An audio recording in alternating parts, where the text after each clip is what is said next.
Ladies and gentlemen, today's guest is a very dear friend of mine and a former coach. He is a Start High School alum, Toledo, Ohio native. He is a former college baseball and football player at Bluffton University. In baseball, earning first team All HCAC in 2023 and second team All HCAC in 2024. He also earned his bachelor's degree in sports management with a minor in coaching and followed that up this past year with a master's degree. He is now the head coach of Wow Factor Toledo and the baseball coordinator and assistant director of operations at Shipyard Sports and Events Center. My dear friend, Jake Baumgartner. Dude, I don't think I've ever been introduced like that. That was awesome. Man, Hey man, I'm doing better than after that. I'm doing better for sure. Yeah. I gotta give props where props is due for the boy, and you know, Much love. I Much definitely. love. Yeah, absolutely, dude. I was talking to Jay Liv earlier today, and yeah, I was telling him that you were gonna be on the pod, and yeah, dude, I was like, hey man, mad respect for Bummy, dude. The career that you had at Bluffton, not only baseball wise, but being a two-sport athlete, there's not a whole lot of people that can say that they've done that. So yeah, dude, mad love to you and mad respect. So Appreciate it. I do appreciate it. It was a grind, but enjoyed every second of it. absolutely, dude. Absolutely. Yeah. So talking about Bluffton a little bit. So you're from Toledo, Ohio. You went to start high school. And then you played obviously baseball and football at start. And then I believe you played what, soccer and basketball maybe at start? Yep. Yes, sir. Okay, gotcha. And then out of like those four, which like rank those one through four, like your favorite to play throughout high school? Oh, in high school, I was baseball. Growing up, I was a soccer player. Like I played travel soccer from the age I was like 7 to I guess 14 years old. Um, and it got to where like soccer was probably what I was going to play in college if I stuck with it. I just stopped having fun. And I come from a baseball family, so my grandpa kind of always, without telling me, like I knew he wanted me to play ball, and same with my dad. Um, and so, I fell in love with it on my own, which was really cool. And as soon as I got to high school, I knew that's what I wanted to do for sure. So. Right, right. Yeah. Yeah. Yeah, dude. I mean, it's definitely, I think it's very, and the more people that I kind of talk to, the more that I feel like this opinion is kind of shared throughout a lot of people is playing as many sports as possible when you're younger, right? And like you said, like you played soccer growing up, but then you also kind of dabbled in baseball and football and basketball. And then that kind of overall just helps you decide what sport is like your sport, quote unquote, you know? Um, Mhm. so yeah, I definitely think, I think that's huge. And then obviously for the listeners that don't know, you were a kicker Yeah. in high school and then at Bluffton, right? Yeah. Yeah. So, yeah, and I didn't grow up playing football. I played at recess. I played in the backyard. Like I could throw it. My dad was a quarterback. My grandpa was a quarterback. But my dad had some neck issues, and he never really wanted me to play tackle. So I was like, all right, like I was playing soccer, same season, it's whatever. But my basketball coach in eighth grade he was the high school freshman coach. Um, and all my buddies played, and he was like, I need a kicker. I need somebody to just kick the ball and run off the field, like and punt. So um, I was like, all right, well, I'm a soccer player. I'm playing fall baseball. Like I can show up, but like it was a lot more than I bargained for at that time. Like he ran it pretty strict. I was at a 5 a.m. practice running. Yeah. The sprinklers came on like before school. It was crazy. Oh yeah. I never done that before. So and then the next thing I knew, I was suited up for varsity as a freshman. A week later, after I've kicked a football, maybe 10 times, like seriously at a practice. Um, Right. and then yeah, I ended up getting all state my senior year and a lot of offers for football, which was a gateway to playing college baseball as well, because I flew under the radar with baseball. Like, I mean, I had to go, make my own tape and find schools, whatever. But like, I mean, everywhere I went for football, I was like, hey, let me talk to your baseball coach, because we're a Right. package deal, Yeah. right? So, Yeah. so that was, Yeah. I mean, I didn't know it at the time, but that led to what would later be my career. So, I mean, Right. Yeah. You're kind of like to these football coaches, you're like, hey, like, I appreciate it, but let me go see yeah. the baseball field for a second. Exactly, man. I was getting so much love for football though, man. So I was just like, yeah, like this is cool, but like, where's the baseball field at? Like, let me go see. You Right. guys got turf baseball field? That'd be cool. But it Yeah. was Yeah, dude. Yeah. So yeah, man. So you said that, the football kind of helped you get into the schools, and then obviously you're trying to talk to the baseball coaches, but for some people that don't know, like your baseball career at Bluffton ended up being longer than your football career, right? oh yeah, yeah. Some would say too long, but it was Yeah. yeah. So I was in school for 6 years. I played 3 years of football, 3 seasons of football, and I played 5 seasons of baseball. Um, and I was one of the people who benefited from COVID, and it took away a football season of mine, but it gave me 2 extra baseball seasons, and I don't know many people who've played 4 years of college baseball, let alone 5. So Yeah. I'm very grateful for having the opportunity not only to play one college sport but two, and then the matter of time that I played, that was, I mean, I couldn't have asked for a better college experience, and it didn't. I mean, I told you I had an interesting story for you. We can maybe get to that later, but it wasn't. I wouldn't say it was how I drew it up at all. So Yeah, dude. Absolutely. And then you kind of mentioned COVID a little bit. So did you have any redshirt years when you were at Bluffton? Like, did you get injured at all? no, dude. I like that's what was kind of wild. Like I played 40 games every year for 5 years. Like Really? yeah, it was. Yeah, I mean, so my freshman year got canceled because of COVID, right? Um, Hmm. But I guess that gets to the interesting part. Like I wasn't even on that roster. Like I guess we got to get into it because circumstance, right? So Right. Yeah. I chose Bluffton or whatever. This is my story. This is what brought me to the pod. Yeah. Okay. Because I feel like a lot of people might benefit from this. So Yeah, um, absolutely. Absolutely. Yeah.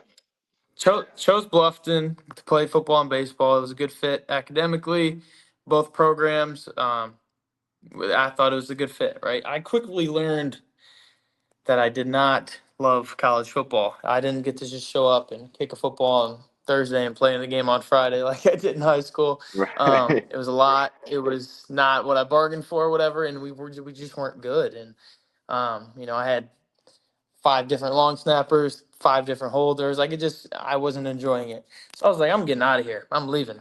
And I did. I left. And my baseball coach was made aware via text message, hey, I'm not going to play spring baseball. I'm leaving. Didn't even give baseball a shot, which he was upset about for sure. Um, Right. so I left. I transferred after my first semester. I transferred to Mount Union because I was like, I'm at least if I'm gonna, not enjoy football, I'm gonna do it at a winning program and I'm gonna win a national championship. For Right. those who Right. don't know about D3 football, Mount Union's the powerhouse. So Oh, that's what I absolutely. Yeah. decided to Yeah. do. And the third day I was there, the head coach left for Toledo.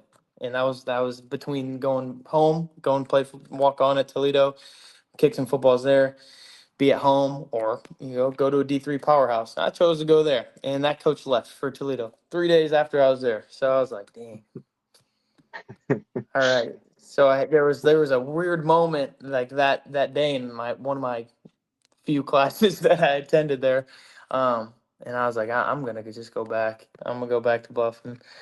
I'm gonna bite that bullet. There was probably a lot of people that were upset with a personal decision that I made to leave. And you can be mad, whatever. It's Division III athletics at the end of the day, and I made a decision for myself. But I went back, and not a lot of people were, inviting, but I did what I felt like was necessary. My baseball coach was like, "Yeah, no, you're probably not a good fit for the team this year." And I was like, "Yeah, understandable." And Like, then I get it. then the season got canceled, and then we were all at home, and it was kind of like, for me, coming back the next year. Then as a sophomore, I learned from this situation. A lot of people, were very just understanding with what happened with life at that point, right? So it was basically like I had a clean slate coming Right. back, and I won a spot that fall. I was still a catcher at the time, and so that year played 38 games, I think, as basically a freshman, and yeah, that year didn't even count. And then the next year, again, that year didn't even count because of a blanket waiver or So your whatever. freshman year and sophomore year both technically because of COVID did not count. Yeah, it didn't play my first year of eligibility that counted until my no, my senior year. My senior year was the first eligibility that counted.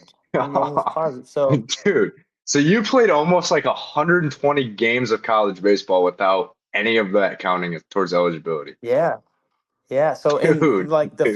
the first season when I came back on campus, whatever. So they moved football to the spring. So I had to pick between baseball or football. Obviously, I Hmm. didn't have a great experience with football. I was like, I'm playing baseball. Like I said, won my spot in the fall, played a lot of games, 38. So, and then we had the conference tournament, and it was only conference games. So that's why they gave us that year, because they're like, okay, well, it could get canceled whenever. Basically, season could get canceled, and it's just conference games. There was no NCAA championship series that year, so it was 38 games, and like we got third in the conference tournament. Yeah, and that was cool. Like, and then the next year, um, I guess I had that year from my freshman year that I used my junior year. So since that season didn't happen, I had that year. So basically, I'm 2 seasons deep now, 80 games plus, and then I hadn't used a bit of eligibility. So Yeah, kind of wild. that's kind of Kind of wild. crazy, dude. And like, obviously, that is a very like strange story. And like, I know we talked like off the pod is like you definitely do have like a very odd, like a wild Yeah. story to share to the people. But dude, that's kind of like the new JUCO rules. I don't know if you're familiar with the new JUCO rules, but you can play 2 years of JUCO and then go to a 4 year, and you're technically a freshman at Hmm. your at a 4 year school. And I have a buddy of mine that he played 2 years at Owens with me. He went to Ashland for 3 years. Um, and then he still has another year of eligibility because of those JUCO rules. And I'm like, dude, like I'm just kind of like, bro, like you're either done playing baseball or you're not done playing baseball, Yeah. dude. Like, Yeah. Yeah. but yeah, I man, mean, I definitely, what's that? I would I mean, if I was a JUCO guy, I definitely probably wouldn't have done the same thing. They're giving you 3 years of baseball. Like, if you love the Yeah. game as much as I did, I was going to take advantage of it, because especially coming from that COVID, when I basically walked away from, baseball, and didn't even think I'd have a baseball career. Didn't even wasn't going to give it a shot, right? Just so, I mean, I didn't take any game I ever played for granted after that whole situation, and I don't know, it seemed to work out pretty well for me. So Yeah. Yeah, dude. And then do you kind of think that your experiences at Bluffton? So I like to tell a lot of people this. It's like, dude, my journey through college baseball is very like, if you look at like a chart, it's very like up and then down and like very hmm wonky, right? But I like to tell a lot of people that like the journey that I went on helped me with literally everything that I'm doing in life right now, like the experiences that I've learned and continue to helps me learn. Like, do you think that everything that you learned at Bluffton and all those years that you were there is like dude, like this has helped me so much, not even on the baseball field or football field, like just in life in general. Yeah, absolutely, absolutely. I experienced a little bit of everything when I was there. Like I said, the way my freshman year went with COVID and leaving and coming back, and then on the field, right? Like I experienced playing with good teams. I experienced playing with not so good teams. I experienced overachieving. Being the underdog. I experienced having a really good team that just didn't play well. Um, we won 20 some games, 20 plus games one year, and we won seven my senior year. Like with pretty much the same team. I had all conference years. I had injury years where I was battling through, whatever, and still trying to put together a good year. And then I had years where I just, it just didn't click. And that was my most recent year. Um, and I think if I, didn't experience everything that I had, I could have looked at, my last experience with baseball as like, dang, I went out not how I wanted to go out. But I didn't because baseball to me is like the most, I don't know. It's a depiction of life. Like it's the closest depiction of life as you're gonna get, right? Like Yeah, life is not gonna go your way. You know, it's just not. Like yeah, there's gonna be a lot of failures in life. There's gonna be a lot of failures in baseball. You're gonna have to celebrate the wins because there's not that many of them, right? Like no life is gonna go exactly how you planned it. It's not gonna be perfect, and that's the same with baseball. Um, and this year to me after having a pretty good career, like I got banged up the first game of the season and then nothing would click for me. And a couple, I don't know, series in, like I'm 10 games in my senior year now, and I'm just like, I don't think I'm gonna figure it out. I'm gonna keep trying. I'm gonna grind. I'm gonna work my ass off. I just I might not figure it out.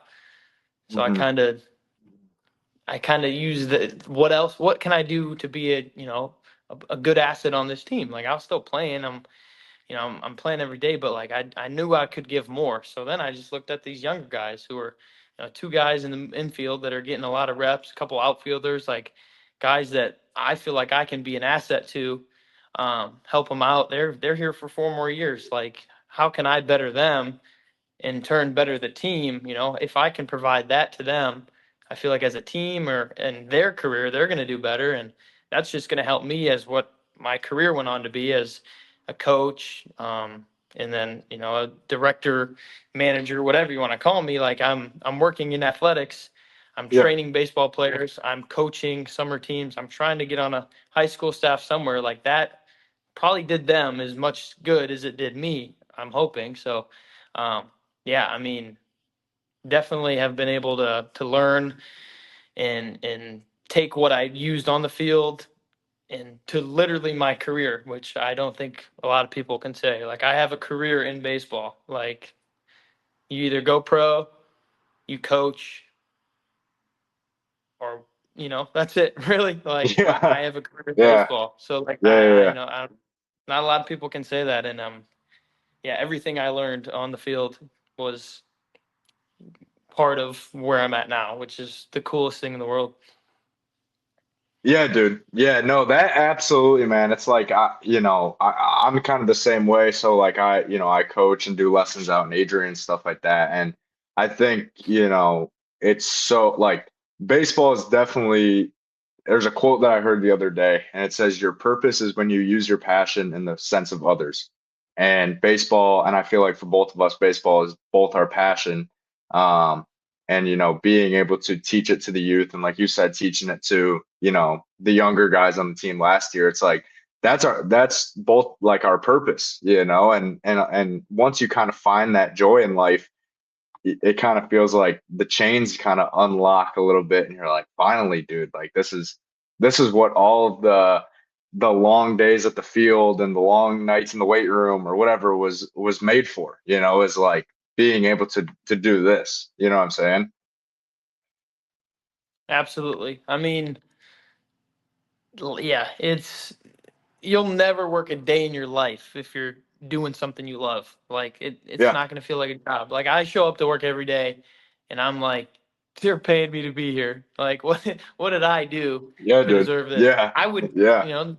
off the record, I would probably do it for free, but they're paying Yeah. me, and like Yeah. that's, I mean, it's awesome, and I get to use my brain that is thinks baseball 99% of the time, and I get all these baseball ideas, and I get to speak with like-minded people about them, and like we can turn, an idea into a reality because we have the capital to do it and the people to do it and like a lot of go-getters. And I'm just like, man, like you guys, this my career, everybody in front of me, next to me, they get me. Like I'm it's awesome. It is. It's the coolest thing. And baseball is to thanks for all of that. I mean, Yeah. Yeah, dude. No, it's weird because like like I've worked multiple different jobs. Like I've worked at like a sporting goods store and like a grocery store and all that, and like work an 8 hour shift there. And by the end of the 8 hour shift, I just like I want to bang my head against a concrete wall. Like yeah. it's not what I want to do.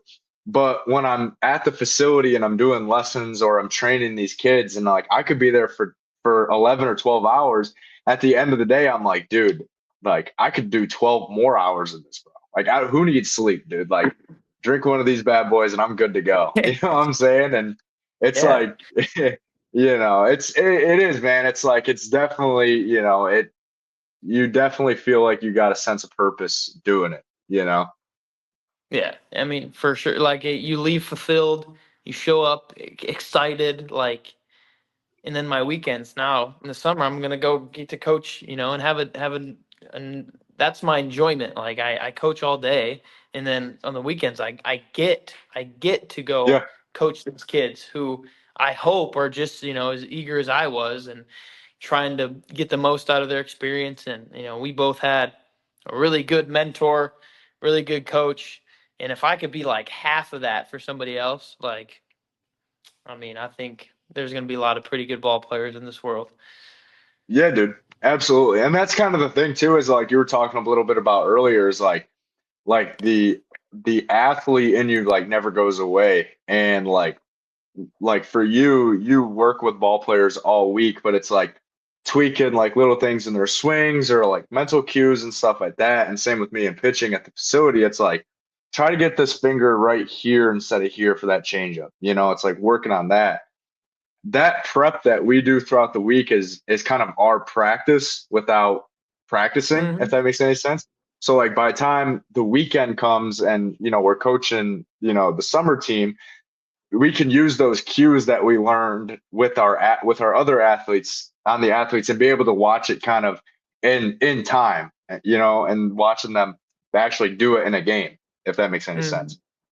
Yeah, absolutely. I mean, I've been chomping at the bit. Like, if I don't, if I have 3 lessons in a day and I'm not doing much, no emailing, no this and that, whatever, no meetings. Like I'm in my notebook writing out a lineup for a game that's 3 weeks away. You're like Yeah. figuring out our first practice plan, and like I'm getting all these ideas, what I want to see from guys. And I mean, it's like it's my prep. Like I'm getting ready, and I got all this time to waste, and Yeah. I mean, I'm excited. Like it is. I'm putting in a lot, and I haven't even got to see anything out of my guys yet. Like Yeah. Yeah. so that like it's exciting, and then yeah, and then throughout the day, like I'm doing this and that, and working with guys, and it's like I'm doing all this extra stuff just to be ready for this fun that I get to have on the weekends. And yeah, it's cool, man. It's different, It's different. I've always been that.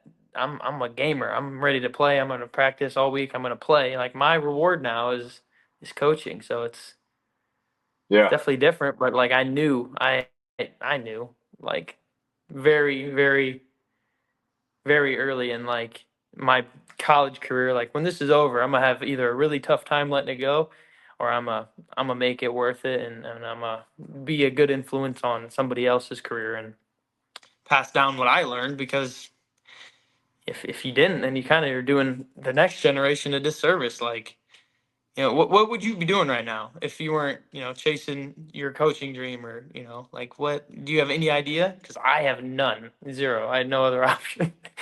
Dude, I told my mom this the other day, is like if I wasn't doing what I was doing right now, it's like that Blake Bortles interview. I don't know who has interviewed him. I'd probably be like working construction, ripping darts, dude. Like, I don't, like, it's like you, dude, like, genuinely, it's like, dude, like, I got a job at a gym back in January and thinking that was like, okay, like, I'm still in the fitness industry, but the fitness industry compared to the athletic fitness industry is night and day, dude. Like, it's completely night and day. And it was a cool job and I met a lot of cool people, but I'm just kind of like, okay, I want to work with athletes. I don't want to work with, old people all day. No shade to old people, but it's like I don't want to, I want to work Mhm. more with athlete related, training and stuff like that. So yeah, dude. Yeah. Yeah, I mean, Um, yeah. yeah, so obviously playing, 5 years of college baseball. What's some things that so like when I was a freshman in college, right? I was a very much like a show and go type of player, which probably explained like why I wasn't very good. Like I would drink an energy drink and do a couple leg stretches, and I'm like, Coach, I'm ready to go. And like I would get shelled. My arm was hanging all the time. So like obviously, you had a way longer playing career than I did. What was some things that you learned throughout your playing career, like mentally, to be able to get you locked in for a game, or to be able to, if you had a bad game, you go 0 for 4 at the plate, be able to, kind of wash it after the game? What's some things that you kind of learned throughout your career in that aspect? uh, I mean, I was a cage rat for one, like good or bad game. I was probably in the cage the next day, before practice or that night after a game. Hmm. Like there were times where I'd hit till my fingers were numb. Like, Yeah. yeah, and that probably did me worse than if I would have just left the cage after a good round. Yeah. But I Yeah, kept dude. going, so I knew, like, I mean, I wasn't blessed with a ton of physical gifts. Like, I'm 5'11", 6 foot, and like I had to put on a lot of weight when I got to college, and um, that I had to work hard. And then I got to a point where like I was always a gamer, so like I felt like, I'm gonna put on all this extra work in my time, and then I could treat practices like prep. Like I didn't have to go hard, because if I went as hard as I do in games in a practice, like my body was gonna tear down. I wasn't gonna be able to play 5 years of baseball, right? So Right. like I kind of found a routine that worked for me that probably doesn't work for everybody, but like I mean, I would do my thing in my free time, which I would encourage anybody to do. Like, why am I not playing? Why am I not in the lineup? Well, does this kid hit more than you in his free time? I bet he Yeah. does. Or do you hit at all in Yeah. your free time? Right? Like, ask yourselves questions like, what can I do to get better that maybe my teammate's not doing, or maybe this guy's not doing? Like, I was that. Like, I got left off a travel list in the fall, like my first year, after I had a really good fall, right? And then it was an accident. Like, I wasn't supposed to be left off the list, but I was in the rain, out in the cage, hitting off the tee because I was so pissed off. And I was like, all right, well, whatever. Like, work harder. Yeah. And I encourage anybody, like, find your way of doing more, or what works for you after a bad game. If you have a bad game, you go over.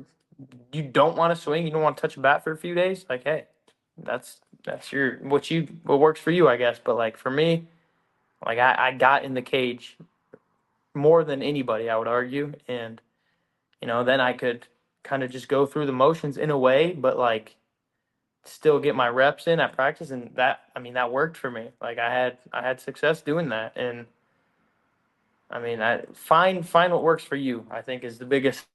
I think that's the biggest thing I can kind of give advice I can give is just find what works for you, because everybody's gonna be different. But that was me.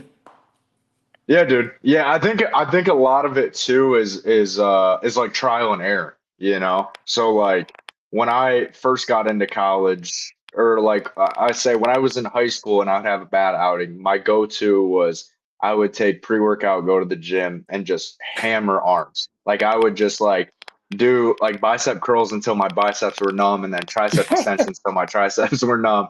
And like that's how Hmm. I dealt with my anger. Once you get to college, you kind of learn like the recovery aspect of it is like maybe that's not the greatest idea, you know? Yeah. So then yeah, I started, started getting into like journaling a little bit, and would like journal all of my thoughts, like good thoughts or bad thoughts. Um, and yeah, dude, it's like, but it was a lot of trial and error of like, okay, you can still lift when you're angry, but you don't have to do it all the time. And then journaling or going for walks or going for bike rides. And then, yeah, it's like as your career advances, then you're like, by the time you're a junior and senior, you know what routine works for you, right? And then at that point, you're pretty much like the best mentally and physically version of yourself as an athlete. So, Yeah, I mean, for sure. Like I knew guys that would go fishing because they had a bad day and they just wanted to debrief.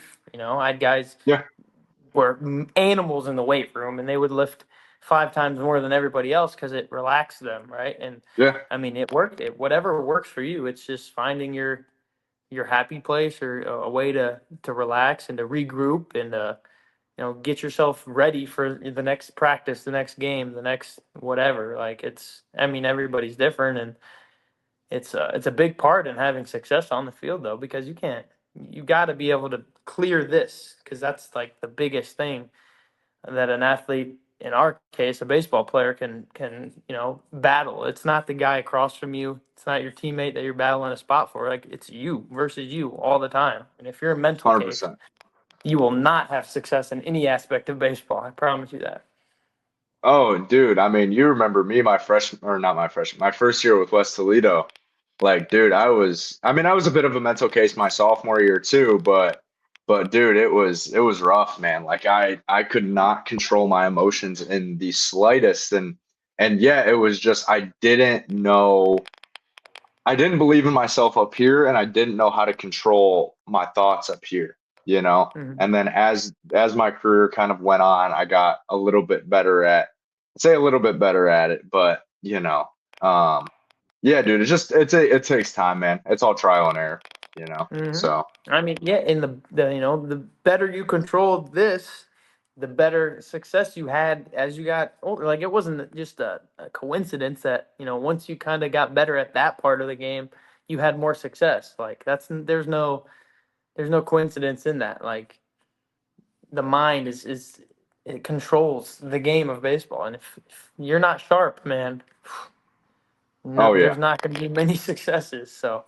Yeah. developing Yeah, that's dude. huge for sure. Yeah. No, absolutely, man. And it was like you were talking about earlier, our now former, I guess you can call it, summer coach, Jay Liv. Dude, he was such a huge advocate. I know for you and then for me especially is kind of believing in you, you know. It was like if you didn't believe in yourself, you knew Jay Liv believed in you, you know. Hmm. And for me, after my freshman year at Owens, like it was rough, dude. I had 2 innings. I think my ERA was like 14 or 15. Like it was bad, dude. And he kind of took me under his wing and was like, dude, like you're the ace, man. Like I believe you. And that's all to this day, bro. Like I don't even play baseball anymore. To this day, I'm like, that's all I needed, dude. Like that was like the spark plug back to back to my career because I was ready to hang up the cleats after my freshman year. I was ready to call it a day. Hmm. So yeah, dude. So kind of like tailing off a little bit to the mental side of the game. Like in like the clubhouse or dugout or just talking with some of the guys throughout your 5 year career, um, do you feel like I don't want to say mental health, but I want to kind of say like the mental aspect of the game is talked about enough, if that makes any sense. Because when you get 43, 44, 45 guys together every single hour of every single day. Because that's what college baseball is. You're together, class, study tables, breakfast, lunch, dinner, weightlifting, practice. There kind of becomes that like alpha male aspect where it's like every dude has to be the alpha male, every dude has to be top dog. and there isn't a whole lot of vulnerability being shared around. There isn't a whole lot of, you know, hey bro, I got your back, or hey dude, I got your back. Do you think that um like the question I'm trying to ask is like, do you think that that stigma is not the stigma, but do you think that is a problem in college baseball, or no? Do you feel like, did you have experiences where guys would have your guys' backs or whatnot? Oh, I mean, for sure. Like I see it a lot early in somebody's career. Like I said, I left, so that was probably part of mine that I didn't even notice. Like mental health was probably struggling at the time, but as I got older, you see all these freshmen come and go, and they usually come and go within the first semester, first month of the semester. Like those guys don't have anybody to talk to because they're new. They don't know anybody. They're away from home for the first time ever, and then their mental health goes to shit, and they don't talk to anybody about it, right? And like Yeah, that's the biggest thing I saw. And then there's guys who stick it out, who get time in the games. They work their asses off. They sometimes don't get in, and they struggle, and they don't do those extra things or find their happy place, and they don't talk to anybody about anything. And like I know we had a really good, I don't know exactly what you'd call him. I think he was a counselor, kind of. He was one of the football coaches. His name was Tyson. He was a really good dude, and like I had times where like I had shit that I couldn't talk to the baseball coaches about, right? So for whatever reason, I wanted to keep it to myself, and then I started talking to him about it, and it was just like another opinion, a biased opinion, somebody who, had nothing to do with the baseball program, but that I could talk baseball about, and he would understand, and he'd give me feedback, and like, it was like a relief, and I think just like finding somebody, or I don't know, even just saying it in like a mirror, like getting your feelings out, saying what you have to say. Like if you can find somebody to confide in, that's huge too. But um, just you can't hold shit in. Like that's gonna make, like we just talked about, like the game of baseball in your head, how in your head you can get. Like if you're dealing with shit off the field, the second you get on the field, you're probably not worried about the what's happening in front of you. You're probably worried about that shit that you can't cope with, and you're trying to figure out a way to figure that out. And it's like if you can get that, just talk to somebody. I think that's a huge thing. Yeah, a lot of guys don't want to, and it probably is that stigma of like, oh my god, I'll figure it out. Like, all right, well, what if you don't? Like, yeah, like what, honestly, yeah, what if you don't? Like yeah, you only give, unless you're me, I guess, you only have 4 years to do this, and it's like yeah, you're gonna you know deal with all this extra shit and kind of throw away your 4 years because you didn't talk to somebody, or you didn't find a way to confide in a person, in a game, in a weight room, whatever it is, or like it's yeah, it definitely needs to change because we're all human. You're not just an alpha male or this and that. You're a human being. Like yeah, we're all have dealt with something. Like, yeah. so for sure, yeah, I love that you brought that up, and I knew it was coming, so I was on my toes for that one. Yeah, dude. No, I think it's very hard for young, and I say young, like freshmen and sophomores in college, athletes to be able to express if they're struggling with mental health, be able to express it to their coaches. And I actually sat down with my old coach at Owens last week, and we talked about this a little bit.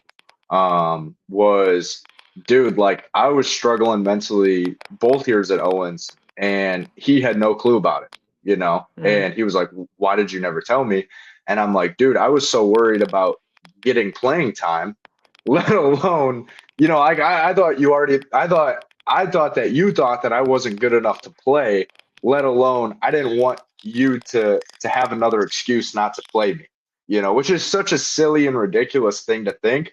But when you're an athlete, I mean, dude, it's like you don't want to seem weak, and it's like if you're already struggling with getting playing time, you're kind of like, I don't want the coach, to think I'm this soft, kind of pussy a mm, little bit, but yeah, it's like sure. you're Yeah. not, dude. It's like everybody struggles with some shit, dude. Like our right fielder at Owens, dude. He broke the triples record, the stolen base record. He was an All-American, and this dude dealt with some shit, bro. Like some mental, like he dealt with a lot of shit, and the only person he would really talk to about it was me, man. And it was because I think it's because we were both struggling with some stuff, and we would talk, and it was like, dude, he's the best, one of the best guys on our team. Like the outside opinion would kind of look at it and be like, why is he struggling? Well, dude, you don't know what everybody's going through, you know? Yeah, for sure. So, And like, yeah, finding somebody that like is also going through something. And if it's somebody you wouldn't even think of it, like that's even crazier, but like that just proves that everybody, everybody is human. Everybody goes through something. And if you can't talk to an outside source, or you can't talk to a coach, whatever, like find a teammate, find a friend, like find somebody who is probably going through something just like you, and just have a conversation. And like you'll mhm. never know like what somebody's going through, if you bottle up inside. Like you could confide in the most random person, a guy that you probably would have never thought like I'm even going to have a conversation with. But that could be somebody who changes your perspective on that. Yeah, yeah, absolutely, dude. All right, last thing I got for you today, and then I'll let you go get dinner real quick. Um, if you could give freshmen at Bluffton bummy advice, what would you give them? Now, obviously, you went Bluffton, Mount Union, back to Bluffton your freshman year. So Yeah. so obviously, some good advice for the youngin. But what advice would you give your younger self? Oh man, honestly, like I wouldn't change anything that I did because I learned so much from it, right? So I'd Hmm. probably do the same exact thing if I had to do it all over. But I would tell that freshman like, you know who you are, don't forget that. And I think that was one thing, like I was very self-aware, I was always confident. I knew who I was my whole life. Like I had these abilities. I was, a cool kid. I had a lot of friends, whatever. I played these sports. And then the one time I kind of questioned myself is like, all right, I'm leaving. Like it wasn't necessarily me. I didn't think. I thought it was my situation, but like I put myself in that situation. So then I kind of questioned myself, and like just for a little bit, right? I kind of forgot who I was, and it took, getting sent home, COVID, kind of a refresh for me to Hmm. remember, right? And then I started playing baseball in the summer again that year, and I played for the Hawks. I played for Coach Jeremy's team again. I hit a home run, and I was just like, dang, like, yeah, I forgot I was this guy for a second, like and then from there I went on to do what I did and had a good career. But like, if I didn't remember who I was, I don't know. It could have ended up different for me for sure. I don't. So I'd tell that kid, don't forget who you are, because you always knew. So.